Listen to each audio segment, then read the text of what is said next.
The Eastern Front in mid-1943 had become a cauldron of relentless attrition, vast maneuver, and industrial-scale bloodshed. As the Wehrmacht regrouped after its devastating losses at Stalingrad and the failure to hold the Southern Front through the winter, both Axis and Soviet high commands recognized the upcoming summer as a decisive window. Central to their expectations was the bulge that had formed around the city of Kursk, a salient occupied by the Red Army protruding deep into German lines. This salient would become the focal point of Operation Citadel, a German offensive aiming to encircle and destroy Soviet forces positioned there. By the time planning for Citadel was finalized, the Wehrmacht's broader geopolitical and military situation had deteriorated. In the Mediterranean, the Allies had launched operations in North Africa and were preparing to land in Italy. In the West, strategic bombing by Anglo-American forces intensified. But it was the Eastern Front that remained the true axis of the war in Europe. Adolf Hitler, under increasing pressure to regain the initiative, ordered an ambitious strike against the Kursk salient, hoping to repeat the mobile victories of earlier campaigns. German commanders such as Field Marshal von Kluge and General Model harbored doubts. Yet SS units, particularly those within the 2 SS Panzer Corps, were chosen to spearhead the southern pincer of the operation. Among them were some of the most elite and ideologically hardened divisions, Leibstandarte, Das Reich, and Totenkopf. The Soviet Union, in turn, was not idle. Under the command of Marshals Zhukov and Vasilevsky, and with the approval of Stalin, a colossal defensive plan was implemented.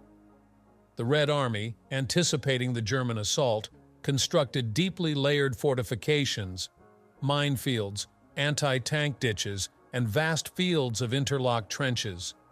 Soviet military intelligence had been effective in predicting the timing and direction of the offensive. Moreover, newly formed and reconstituted tank armies, such as the 5th Guards Tank Army under General Pavel Rotmistrov, were positioned for a counterstroke. For the Soviets, the stakes were existential. While victory at Stalingrad had bolstered morale, the German army remained dangerous and capable of devastating breakthroughs. Kursk was not just about territorial defense, it was about seizing the strategic initiative for the remainder of the war. Public sentiment in Germany had begun to fracture. The myth of the invincible Wehrmacht had been irreparably damaged by the surrender at Stalingrad. Nazi propaganda now had to work harder to maintain civilian belief in ultimate victory.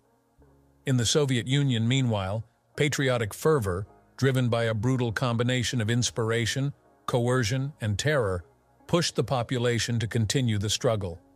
Massive losses and suffering did not diminish the Soviet state's capacity to mobilize resources and people.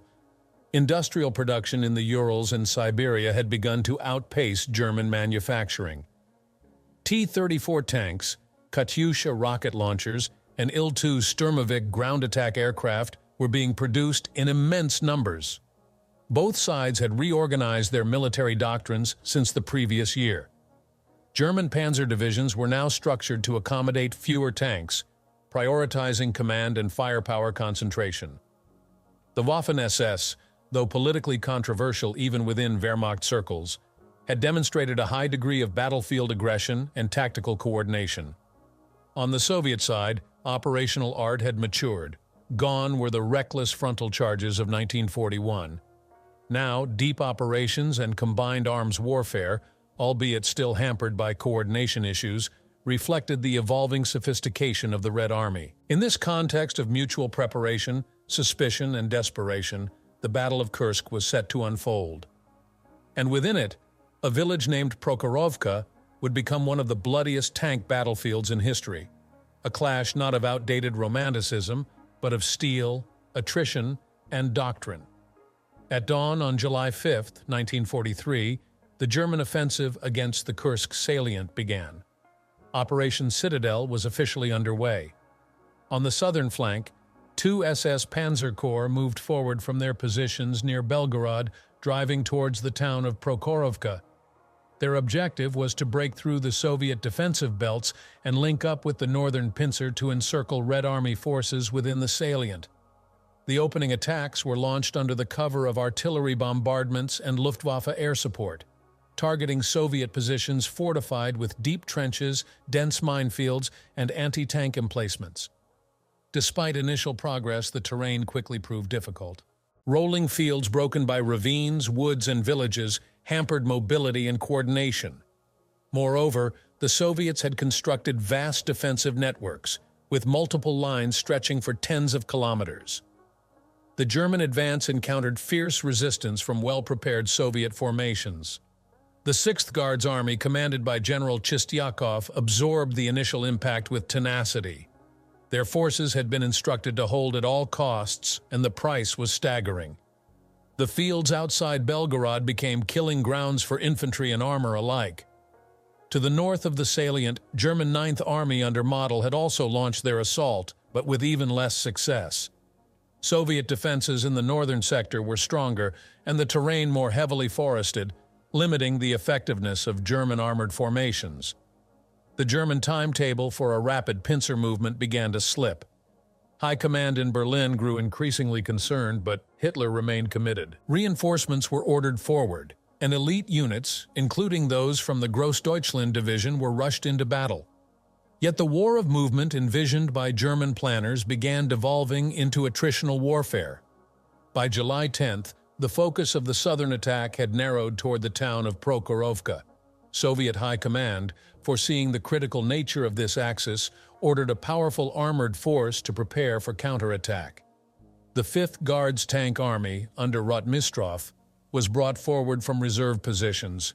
It was one of the largest Soviet armored formations assembled during the war, containing hundreds of T-34S and other armored vehicles. Their mission was not only to blunt the German offensive, but to shatter the spearhead and regain momentum. Meanwhile, the Second SS Panzer Corps, led by Hauser, continued their slow advance, grinding through successive layers of Soviet defenses. The Totenkopf Division struggled to overcome stubborn resistance in the hills near Hill 226.6, while the Leibstandarte, tasked with driving directly toward Prokhorovka, prepared for a breakthrough maneuver. Das Reich, operating on the flanks, engaged in brutal close-quarters fighting as Soviet units launched local counterattacks. Losses mounted on both sides, particularly in armor. Still, the Germans pressed forward. Air superiority was contested. While the Luftwaffe had initially held an edge, the VVS had increased its presence significantly, flying thousands of sorties daily. Soviet aircraft, though less sophisticated in many cases, harassed German columns and struck supply routes. In response, the Germans relied heavily on their own ground attack aircraft, including the Ju-87 Stuka and FW-190, to support panzer advances. The skies over Kursk became as deadly as the ground. On July 11th, the Germans approached the outskirts of Prokhorovka.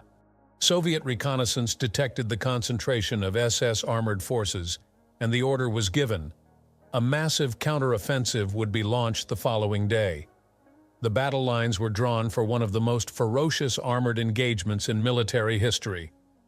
The Red Army, preparing to unleash its full strength, awaited the dawn. On the morning of July 12, 1943, the battlefield near Prokhorovka was cloaked in mist. As the sun rose, visibility remained limited, a crucial factor that would shape the nature of the battle to come. At approximately 5 a.m., Soviet artillery opened a heavy preparatory barrage, aiming to disrupt German formations and mask the movement of their own armored forces. Within minutes, thousands of shells crashed into the positions of the Second SS Panzer Corps. Simultaneously, Soviet tank engines roared to life across the tree line east of Prokhorovka, signaling the beginning of the Soviet counteroffensive. The 5th Guards Tank Army, comprising several corps including the 18th and 29th Tank Corps, surged westward with over 800 tanks. Their objective was to strike the Leibstandarte Division head-on and collapse the German advance before it could reach deeper into the Soviet rear. The attack was launched in waves, with armored vehicles moving in tight formations due to the narrow corridor available between the Sel River and the railway embankment. The geography forced a congested and chaotic engagement, with limited room for maneuver and virtually no space for tactical retreat. The Germans, although surprised by the scale and timing of the assault, had positioned their forces carefully. The Leibstandarte had dug hull-down positions and deployed anti-tank weapons in depth. Tigers, Panthers, and Panzer IVs waited with engines idling, hidden among tall grasses or positioned on reverse slopes. When the Soviet tanks crested the ridgelines, they were met with devastating fire. The confined space of the battlefield turned the clash into a grinding brawl. Ranges were often point-blank, less than 300 meters, with tanks engaging each other as they emerged from the haze like phantoms. The fighting soon devolved into chaos. Soviet tankers attempted to close the distance rapidly, seeking to negate the longer effective range of German guns. Many resorted to ramming enemy vehicles or firing at close quarters into weaker side armor. German tank commanders, relying on superior optics and fire control, responded with disciplined volleys, creating burning wrecks across the valley. The fields near Prokhorovka became littered with twisted steel, blackened earth, and the shattered remains of entire platoons. Supporting the tanks were waves of Soviet infantry, riding into battle clinging to the backs of T-34s or advancing behind them on foot. Many were cut down before reaching German lines as machine gun fire from entrenched Waffen-SS positions scythed through the ranks. Soviet air support attempted to intervene, but the Luftwaffe responded in kind, creating a sky filled with tracer fire, dive-bombing sirens, and smoke trails. Bombs and rockets fell indiscriminately across the front, often as dangerous to allies as to enemies in the confusion of battle. The 18th Tank Corps suffered particularly grievous losses in the opening hours. Advancing directly into the fire arc of German armor, their formations were decimated. Communication breakdowns and the terrain's limitations further complicated the Soviet assault.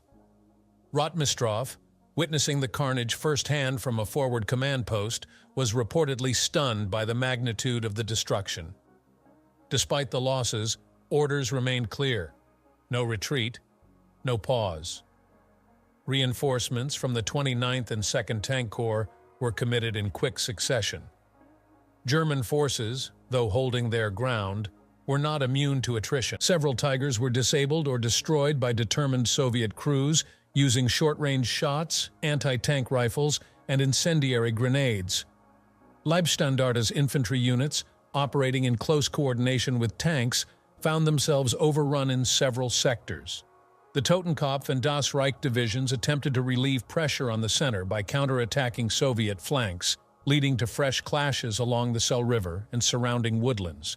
By midday, the battlefield had become a maelstrom. Neither side held clear control. The Soviets, though failing to break the German line, had inflicted severe damage. The Germans, though tactically resilient, could not press their advantage. By sunset, the valley near Prokhorovka was carpeted with burning wrecks, Soviet T-34s smoldering alongside German Panthers, a mechanical graveyard of ambition and defiance. The day ended without a decisive victor, but the cost would resonate far beyond the scorched field. As night fell on July 12, 1943, the battlefield around Prokhorovka smoldered under a blanket of acrid smoke. The deafening roars of battle gave way to a grim silence, punctuated only by the crackle of fires and the occasional detonation of ammunition cooking off in the wreckage. Both Soviet and German units licked their wounds, neither able to claim a conclusive victory. Yet the momentum of Operation Citadel had irreversibly stalled. What the Germans had envisioned as a rapid and decisive breakthrough had instead become a grueling war of attrition, with unsustainable losses and no clear path forward. In the immediate aftermath of the Prokhorovka engagement, German commanders began reassessing the viability of continuing the offensive. 2 SS Panzer Corps had suffered significant casualties, particularly in armor. Despite tactical successes in repelling the Soviet counterattack, the cost of holding the line had been steep. The panzer divisions had expended vast amounts of fuel and ammunition, and replacement vehicles were slow to arrive. The Waffen-SS troops, though battle-hardened and ideologically motivated, were physically exhausted. Supply lines, stretched thin over poor roads and under constant threat from partisan activity, could not keep pace with the demands of sustained combat. On the Soviet side, losses had been catastrophic, far greater than those of the Germans in raw numbers. However, the Red Army's strategic calculus had never relied solely on tactical success. Their operational doctrine emphasized depth, persistence, and the exhaustion of enemy strength. Stalin and Stavka understood that even if the 5th Guards Tank Army had suffered staggering losses at Prokhorovka, they had succeeded in halting the German spearhead. The goal was not just to win the battle, but to sap German momentum entirely. In this regard, the counteroffensive had served its purpose. Throughout the following days, Soviet forces regrouped. Reinforcements poured into the salient from nearby fronts. Artillery, replenished with fresh ammunition, resumed its bombardment of German positions. Soviet air power increased its sorties, targeting rear echelons, fuel depots, and bridging equipment. The Red Army's logistical apparatus, refined since the chaos of earlier campaigns, proved more agile than the Germans had anticipated. Moreover, the Soviet command structure had grown more confident. Generals like Vatutin and Rokossovsky, emboldened by the performance of their units, pressed for a general offensive. Within the German High Command, disagreements sharpened. Field Marshal von Manstein argued for the continuation of Citadel, believing that one final push might still achieve a breakthrough. However, political and strategic developments elsewhere eclipsed his plans. On July 10th, the Allies had landed in Sicily, opening a new front in southern Europe. Hitler, fearing a collapse of Axis control in the Mediterranean, decided to divert critical forces westward. The result was a directive, issued on July 13th, to begin suspending Citadel. The southern offensive would be halted. The northern prong had already failed to advance meaningfully. For the Waffen-SS divisions around Prokhorovka, the halt order was both a reprieve and a silent admission of failure. Despite their efforts and sacrifices, the strategic objective had not been achieved. German troops began entrenching their positions, preparing for the inevitable Soviet counteroffensive. Defensive works were strengthened, mines laid, and camouflage improved. Yet the psychological shift was unmistakable. The initiative was slipping from German hands. For the first time since the invasion of the Soviet Union, a major offensive had been called off by Hitler, not because it had achieved its goals, but because it had failed to do so quickly enough. The Soviets, recognizing the change in tempo, began probing German lines across the southern sector. Local counterattacks escalated into full-scale offensives, with the aim of pushing the Axis forces out of the Belgorod-Kharkov region entirely. The battle lines, which had remained relatively stable during Citadel's opening phase, now began to shift under relentless Soviet pressure. By the end of July, it was clear that the strategic balance on the Eastern Front had fundamentally changed. Prokhorovka had not been a decisive Soviet victory in tactical terms, but it marked a strategic inflection point from which the Wehrmacht would never fully recover. Across the scarred terrain where the clash had occurred, Soviet recovery crews moved cautiously among wrecked vehicles and scattered debris. The process of identifying, repairing, or salvaging usable equipment was underway, but the human cost remained uncountable. Burned-out tank shells and collapsed trenches testified to the ferocity of the confrontation. For the men who fought there, regardless of side, Prokhorovka was not a triumph or a defeat. It was a nightmare of fire and steel, an episode that would haunt survivors and reshape the narrative of the war.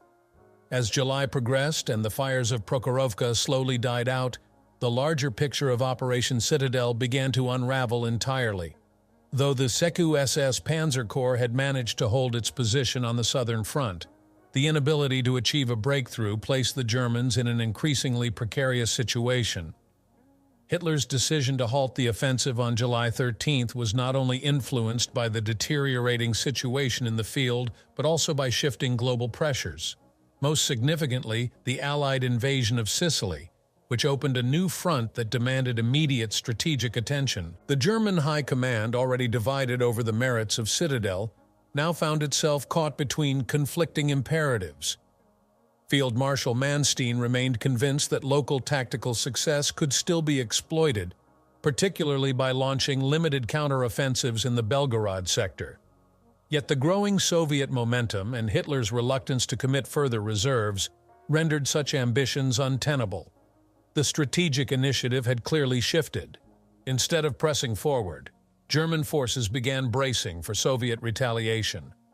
Trenches were reinforced, mobile reserves repositioned, and reconnaissance intensified to prepare for the next wave of Soviet operations. The Soviets, meanwhile, had wasted no time. Marshal Zhukov, buoyed by the successful defensive stand and growing material superiority, pressed Stalin to authorize an immediate transition to counteroffensive. The result was the launch of *** Operation Kutuzov *** in the north, aimed at eliminating the German Oral salient. Although distinct from Prokhorovka, this northern operation compounded the pressure on German formations and forced additional withdrawals. In the south, a parallel plan was emerging, Operation Polkovets-Rumyantsev, which aimed to recapture Belgorod and Kharkov and drive German forces further west. For the men of the 2nd SS Panzer Corps, the days following Prokhorovka brought no relief. Constant skirmishes and artillery duels continued along the front. Soviet probing attacks intensified, testing German resolve and drawing blood with every advance. The countryside became a battleground of small unit engagements, ambushes, and artillery duels. Though German tanks and infantry continued to inflict heavy casualties, it became evident that the Soviets could absorb losses at a scale the Germans could not match. Each destroyed T-34 was soon replaced. Each fallen Soviet infantry unit was followed by another. The attrition war, once Germany's advantage, had reversed course. The morale of Waffen-SS troops, initially bolstered by their performance at Prokhorovka, began to waver. Supplies dwindled. Heat and exhaustion took their toll. Soviet night raids and long-range artillery harassment disrupted rear areas, making rest impossible. Fuel shortages restricted the movement of armored units, forcing them to rely increasingly on static defense. Medical facilities overflowed with wounded, and graves dotted the landscape behind the lines. The psychological pressure was growing.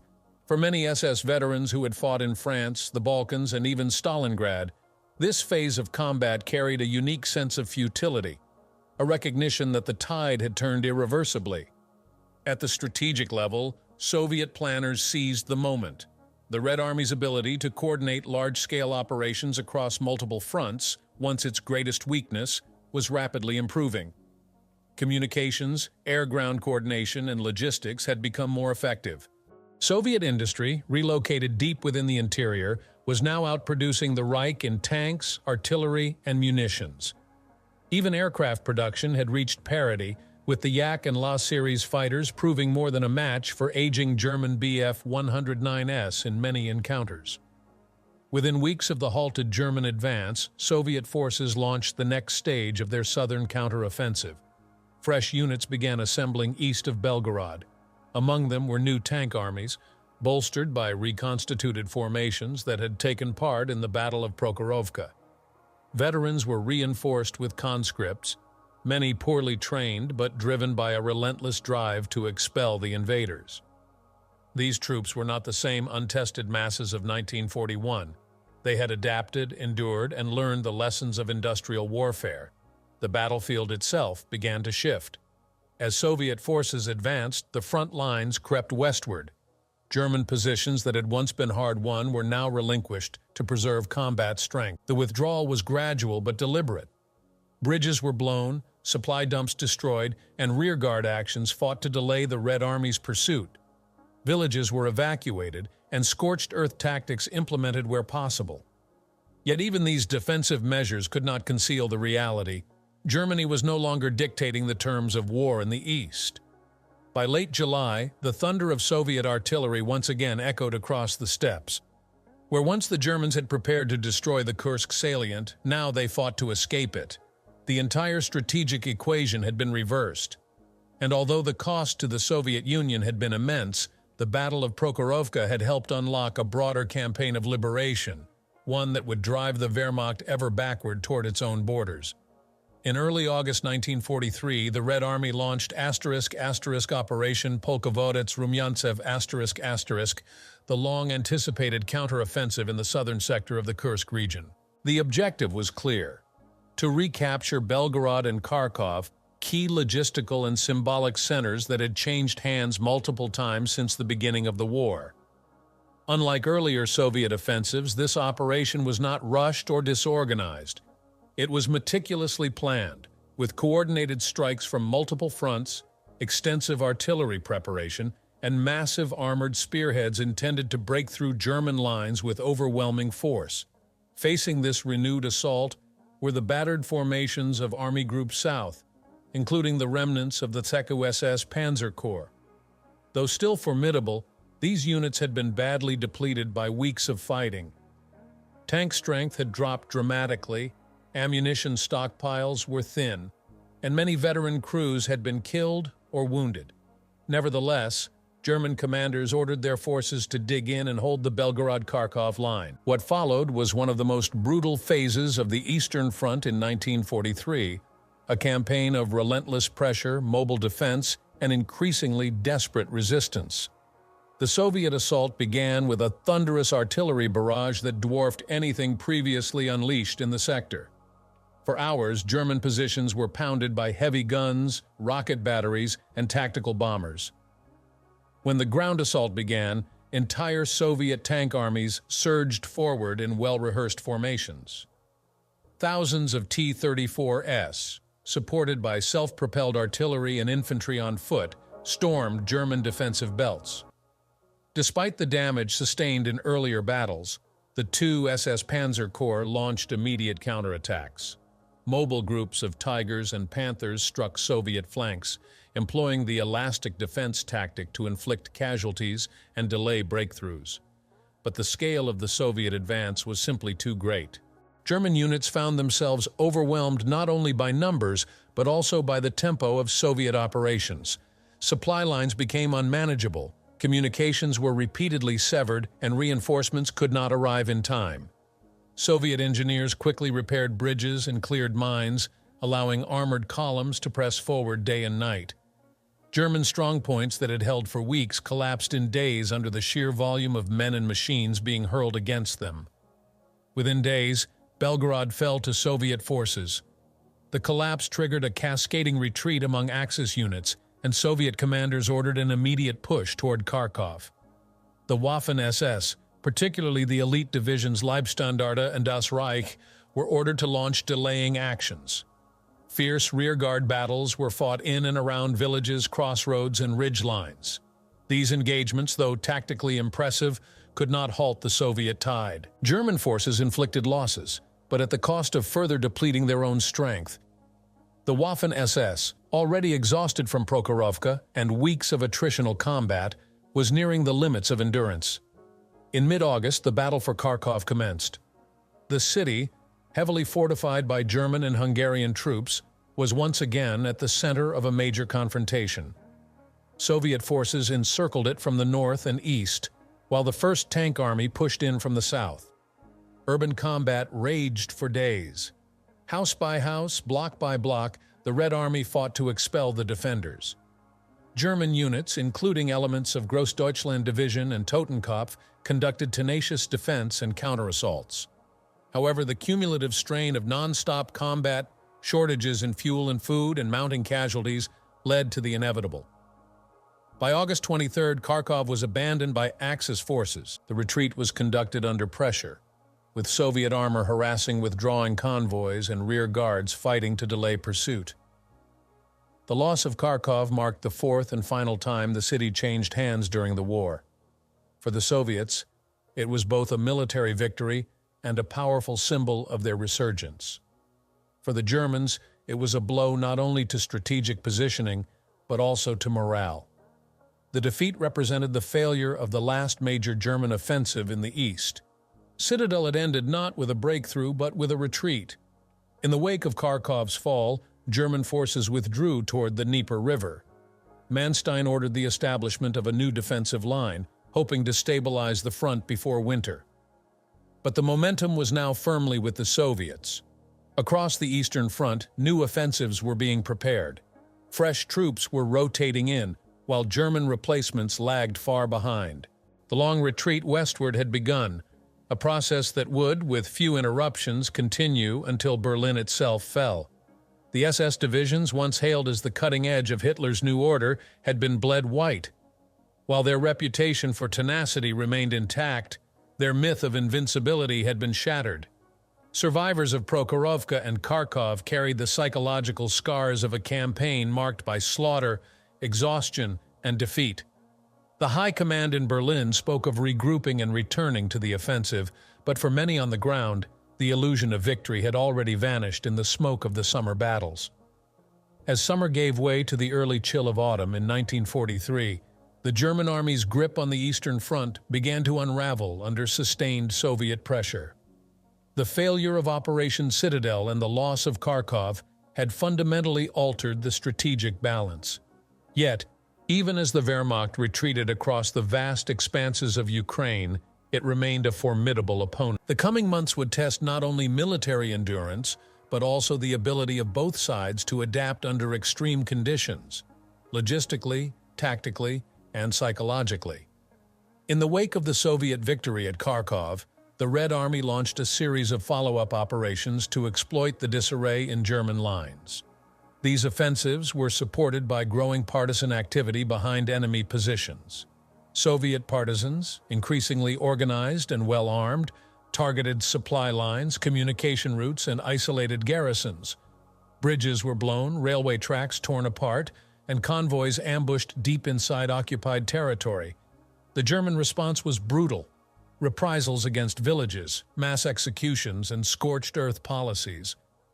But repression could not halt the spreading resistance. The partisans had become a vital arm of Soviet strategy.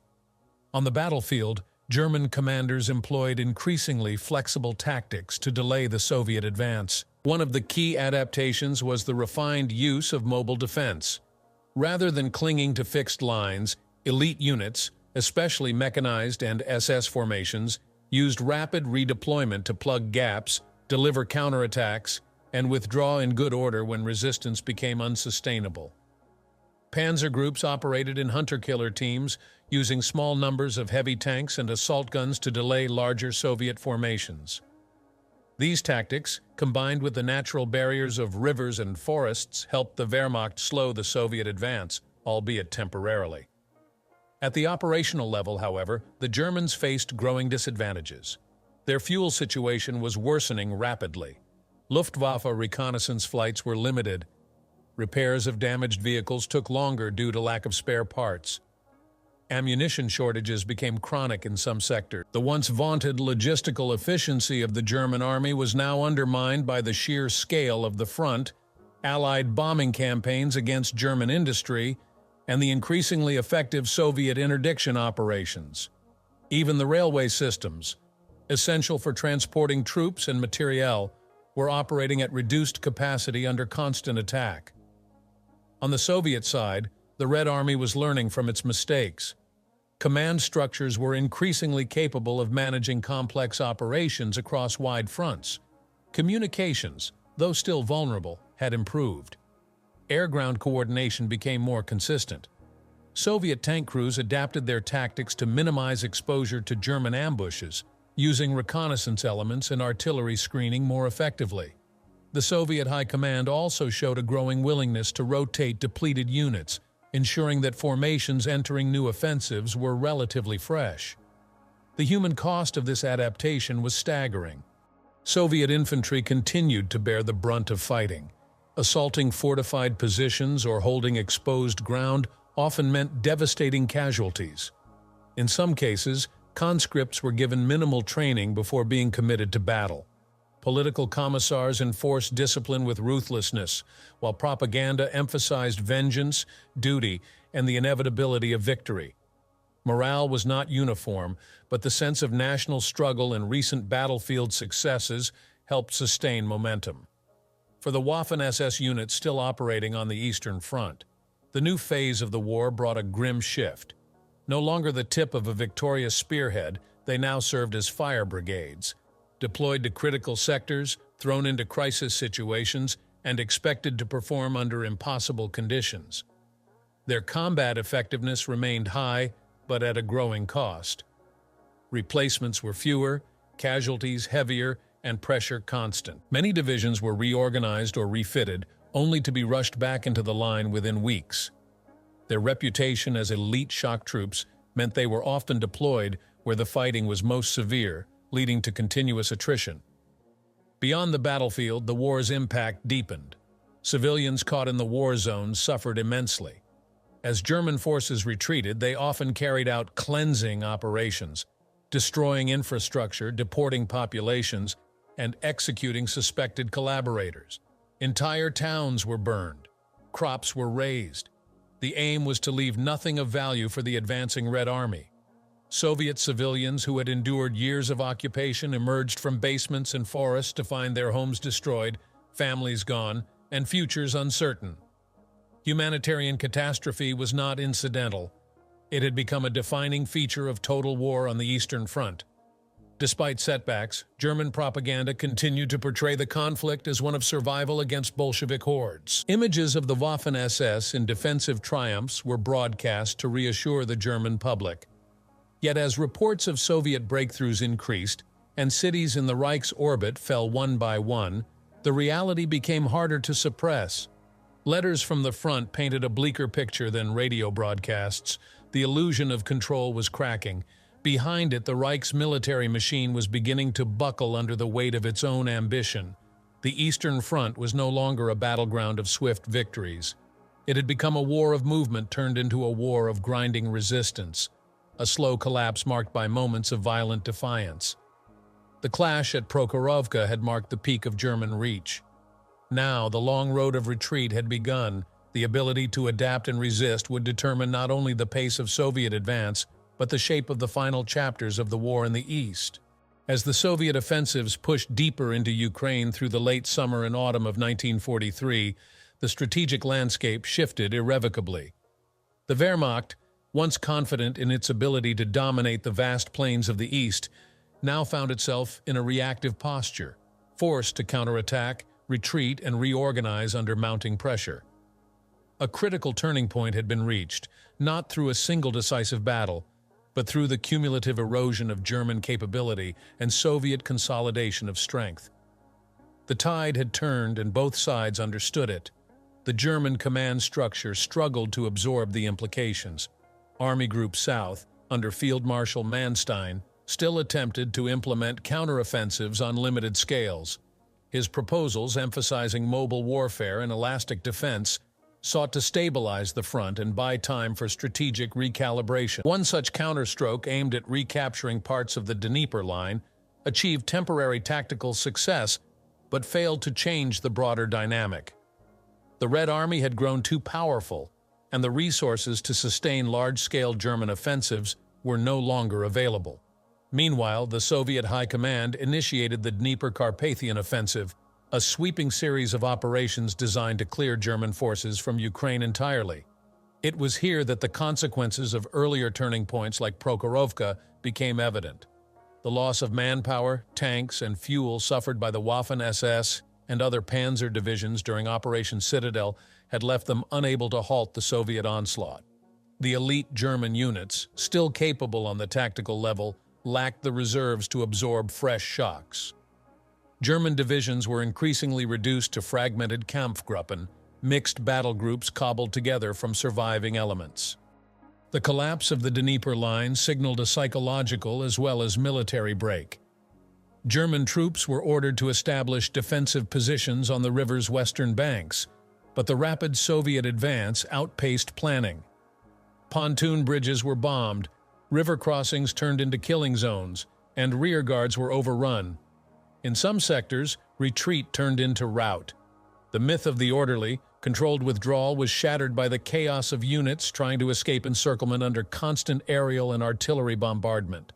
For Waffen-SS divisions tasked with covering these retreats, the losses were crippling. Civilian suffering escalated further. As Soviet troops advanced, they encountered the ruins of villages destroyed during German occupation and retreat. The brutality of German rear-area security operations came to light: mass graves, scorched towns, and devastated infrastructure. In response, Soviet retribution was swift and often indiscriminate. Suspected collaborators, real or imagined, faced summary execution. The war, already dehumanized by years of mutual atrocity, became even more savage in its final phase. German morale declined rapidly. For frontline soldiers, the realization that the war could no longer be won became increasingly difficult to ignore. Letters home revealed despair, cynicism, and a growing sense of isolation. On the home front, Nazi propaganda continued to promote the idea of eventual victory, but faith in such promises was fading. The SS, once symbols of ideological fervor and military prowess, were now viewed with a mixture of awe and dread, even among fellow German units, due to their brutal tactics and high casualties. In the east, Soviet morale soared. Victories in Ukraine, the liberation of cities like Kiev and Dnipropetrovsk, and the crossing of the Dnieper were portrayed as the inevitable path to Berlin.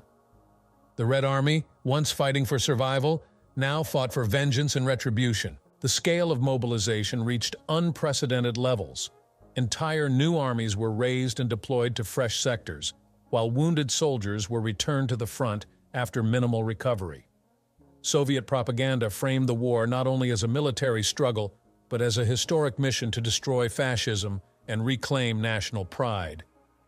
The Waffen-SS, still clinging to pockets of resistance, were increasingly isolated.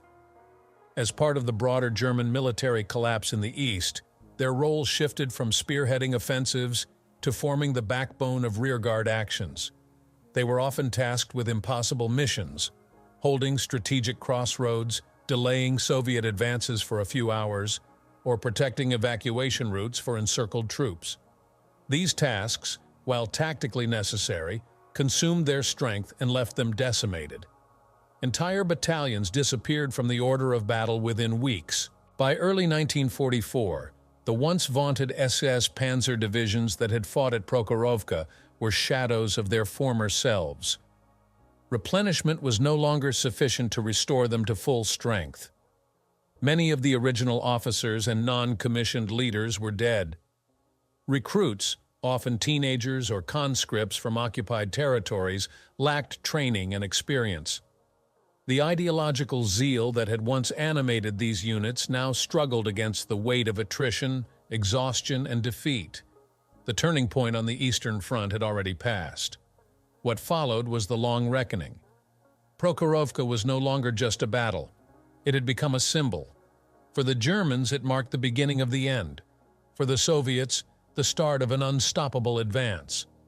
And though neither side would forget the steel inferno of that July day, its deeper legacy lay in how it reshaped the course of the war and defined the brutal reality of the Eastern Front. By the early months of 1944, the full impact of the turning point at Prokhorovka had rippled across the entire Eastern Front. The collapse of the German defensive posture in Ukraine, the loss of key urban centers, and the inability to mount effective counteroffensives underscored a new phase in the war, one defined not by ideological blitzkrieg, but by attrition, retreat, and survival. As the Red Army surged westward, German forces scrambled to hold what ground they could, digging in behind rivers, forest lines, and urban ruins in a desperate effort to delay the inevitable. The Waffen-SS divisions that had fought at Kursk, Leibstandarte, Das Reich, and Totenkopf were now deeply changed.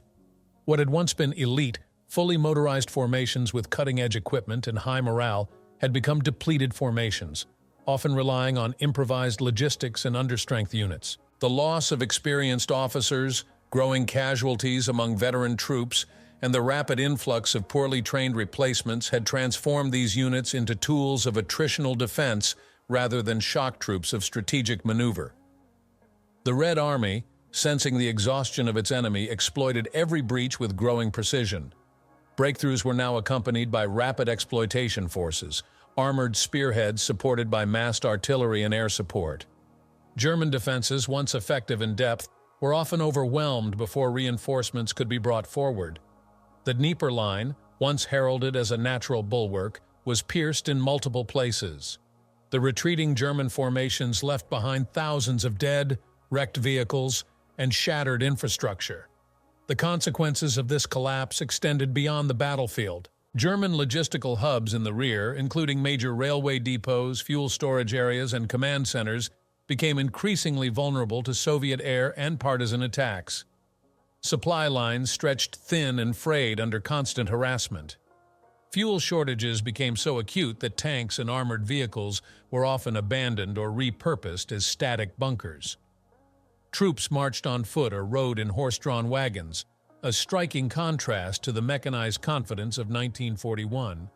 Inside Germany, the situation was becoming increasingly grim. The Eastern Front was no longer distant. Towns and cities heard firsthand from returning wounded or retreating units about the brutality and scope of the Soviet advance. Morale plummeted. Nazi officials attempted to conceal the scale of the reverses through censorship and propaganda, but the truth leaked through. The Red Army was approaching Europe's heartland. Civilian populations in the occupied territories fled westward, clogging roads and placing additional burdens on the Wehrmacht's already overstretched transport networks. Within the Waffen-SS, morale became a complex and fragile construct. While some units still clung to ideological resolve and camaraderie, others descended into fatalism. Reports from the front lines described increasing disciplinary problems, battlefield desertions, and conflicts between older veterans and young, untested replacements. The myth of the invincible SS was cracking, not in a single catastrophic moment, but in the daily grind of a war that no longer offered hope of victory. Prokhorovka, once cited in German propaganda as an example of courage and strength, became a bitter memory, a reminder of a campaign that had consumed so much for so little gain. For Soviet commanders, however, the memories of Kursk and Prokhorovka remained instructive. The blood cost of that summer taught them to adjust their tactics. New offensives were shaped with deeper planning and tighter coordination. Instead of relying on raw numerical advantage alone, Soviet strategy began integrating deception, maneuver, and concentrated firepower. Maskirovka, military deception, became a staple of Red Army planning. So too did deep penetration operations aimed at encirclement, modeled on what had failed during earlier campaigns, but now executed with growing confidence. Politically, the tide of Soviet victory began influencing diplomatic relations. The Western Allies, Britain and the United States, recognized the Red Army's indispensable role in defeating Nazi Germany. Discussions at Tehran in late 1943 acknowledged the shift in momentum. Stalin, increasingly assertive, began leveraging Soviet battlefield successes to influence post-war arrangements. The Eastern Front was no longer just a military theater. It was becoming the foundation of the USSR's emerging superpower status. The material cost of sustaining the Soviet advance was enormous, but their economy had been reoriented entirely toward war. Factories deep in the Urals and beyond churned out tanks, artillery, and aircraft at a staggering pace. Despite chronic shortages, rationing, and infrastructural destruction, the Soviet state kept its military machine running. For the average Soviet soldier, the path forward remained brutal, but it was forward. Every village liberated, every river crossed, every German strongpoint overrun brought the war closer to the enemy's homeland. By the end of March 1944, Soviet forces had reached the borders of Romania and Poland. The strategic initiative was now firmly, irrevocably, in Soviet hands. German forces, including the surviving SS divisions, were pushed into reactive, fragmented campaigns of defense. What remained of Hitler's grand visions in the East had collapsed into a series of delaying actions and scorched earth withdrawals. And yet, amid this retreat, the echo of Prokhorovka remained. The battle had not delivered a single blow that broke the Wehrmacht, but it had shattered its momentum. From that summer day onward, every German offensive in the East had been smaller, more hesitant, and less successful. It marked the high-water mark of Nazi ambition. Everything afterward was retreat, compromise, and survival. The tide had turned, and history would never flow the same way again. In the years that followed the Battle of Prokhorovka and the broader failure of Operation Citadel, historians, veterans, and military analysts would return to that July day in 1943 as a pivotal moment, not just in the history of the Eastern Front, but in the trajectory of the entire Second World War. While the clash at Prokhorovka did not result in a decisive tactical victory for either side, its consequences were undeniably strategic. It marked the end of German offensive capacity in the East and the beginning of a relentless Soviet advance that would only conclude in the ruins of Berlin. The legacy of Prokhorovka has been the subject of intense study and reevaluation. For decades, Soviet historians portrayed it as the largest tank battle in history, a triumph of socialist determination over fascist aggression. Monuments were erected at the battlefield, museums curated the wreckage, and veterans were honored as heroes of the motherland. In official memory, it became a symbol of Soviet resilience and sacrifice, a moment when ordinary soldiers and tankers turned the tide of war through raw courage and patriotic fury. In the West, accounts of Prokhorovka were slower to emerge, often filtered through Cold War biases or incomplete records. It was only after the opening of Soviet archives in the 1990s that a fuller, more nuanced picture began to form. Scholars discovered that the Soviet losses had been far higher than initially acknowledged, and that the battle was less a clean-cut victory and more a desperate, bloody stalemate. Yet this did not diminish its significance. Instead, it underscored the reality of the Eastern Front, a theater defined not by neat tactical outcomes, but by grinding attrition and the brutal logic of total war. For the German military, Prokhorovka symbolized the collapse of ambition. What began as a calculated offensive to regain the initiative turned into a catastrophic misjudgment. The Waffen-SS, whose panzer divisions were at the heart of the southern thrust, never fully recovered from the losses they sustained during the Kursk campaign. Though they would fight on in battles across Ukraine, Poland, and Hungary, their strength, cohesion, and reputation would steadily decline. The myth of the invincible SS Panzer Division died not in one day, but in the months of attrition that followed Prokhorovka. More broadly, the battle demonstrated the limits of German military doctrine. The blitzkrieg strategy that had brought swift victories in France and the Balkans faltered against the depth and scale of Soviet defenses. The operational pause before Citadel gave the Red Army time to prepare, and when the offensive came, it was met not by chaos, but by structured resistance and a well-coordinated counterstroke. In this way, Prokhorovka marked not only a turning point in battle, but an evolution in Soviet military capability, proof that the Red Army had moved beyond survival and into the realm of strategic dominance. The psychological impact of Prokhorovka also carried weight. For German soldiers, it was a bitter lesson in the reality of modern warfare. For Soviet troops, it was a crucible. Proof that the enemy could be stopped, that armored might could be matched, and that the momentum of the war had changed. Survivors from both sides described the battle in stark, often traumatized terms. It was a landscape of fire and steel, of bodies trapped in burning hulls, of point-blank engagements where survival depended on fractions of seconds and blind instinct. Today, the fields around Prokhorovka remain a site of commemoration. Memorials rise over the steppe, marking not victory or defeat, but the enormity of what occurred. The wreckage has long been cleared and the villages rebuilt, but the memory lingers in soil and story. Military academies still study the engagement, not for its outcome, but for what it reveals about operational planning, armored warfare, and the human cost of strategic miscalculation. In the larger context of World War II, Prokhorovka was not the final blow to the Wehrmacht, but it was the moment the initiative shifted for good. After that day, Germany would never again mount a major strategic offensive in the East.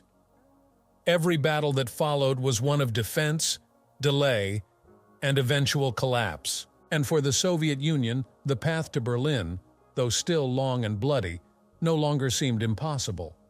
The Hell of Prokhorovka, as it came to be called, remains etched into the annals of history not because it was clean or conclusive, but because it embodied the terrible scale and intensity of the war on the Eastern Front. It was a clash of ideologies, of machines, of doctrines, and of wills, fought not for glory, but for survival. And in its aftermath, the world changed course.